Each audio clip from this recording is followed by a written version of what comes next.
Okay, here's a tutorial on how to rotoscope in Blender. First, you're going to start off by going to File, New, 2D Animations. This is your grease pencil. If you want this to be a PNG background, you go to Camera, go to Film, and hit Transparent. Now, to import, make sure you're in Object Mode, Add, Image, Reference. This is how you're going to get your video that you're going to rotoscope over. Let's go to videos and I'll just add this one. So you can move it around, you can resize it. I'll just size it up a bit. Now when you first import it, it'll only show 100 frames and then it'll just cut out. And after that 100 frames, it won't move anymore.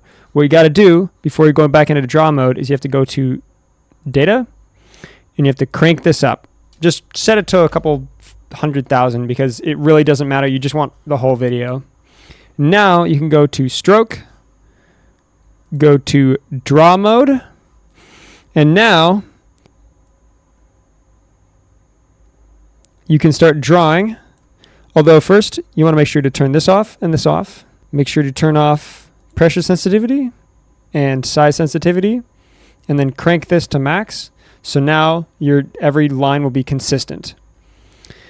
Now, whenever you start drawing, you'll create a new frame on the layer that you're drawing on. If you want to fill in, if you want to do fills with like the paint bucket, make sure you are doing those in a lower layer.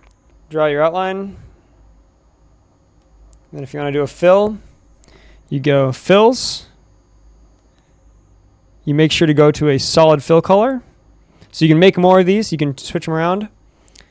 Go to your fill bucket and then tap on it. If you do this on the same layer as your lines, you'll see that it kind of eats in to the line. It covers up some of the lines, so it doesn't look very good. So always make sure to do your fills on the fill layer. Once you have done your lines and your fills on your frame and you want to go to the next frame, you can just use your arrow keys to cycle through the frames. And then you're going to want to make sure to go back to a solid stroke. And I usually, if you're on your layers, I just tap on the outside of the screen with that one. So use your paintbrush to tap on the outside of the screen, and that will get rid of the lines on this new frame. So it's basically made a new frame that you'll be drawing on. Okay, so you go to Lines, draw on another frame, go to Fills, fill it in. Oh, that's with black. You always want to make sure to go back to solid fills. And then the other thing about these is we can go in and we can change the color. We can change if it's a stroke or a fill. And this all updates automatically. So I can change the lines, which is the real benefit of Blender, is because you can make these textured. You can do all sorts of stuff with these after the fact. So you can make an animation, you can change the colors, everything like that. Now I have this little animation that plays. Now the way you export it, you go to Output. Now you're going to want to usually drop this down to like something like 6 or 8 frames, because it's going to be capturing all the frames in between here. So you're going to get a bunch of pictures of this frame, and then you're going to get a few pictures of this frame, and then one of this frame. So you're going to have to go and like delete a bunch of extra frames if you want to have it just the 3 frames. You can also, let's say this is on frame 1. This is your start frame and your end frame. So if you just want to capture one frame, just put in just that one frame. So you can do this, you can export it, and you'll just export frame 1. And if you wanted to go to frame 24, you could just put in 24, and you would just be exporting 24. Or you can export in batches by just dragging this, and you see that gray line.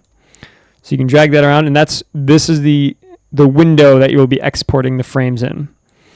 Now, the way you export the frames, you want to make sure that you're doing it in PNG.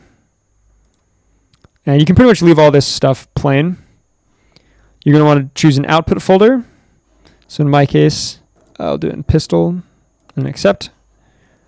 and then you're going to go to render and render animation. And then it'll play all the frames in order.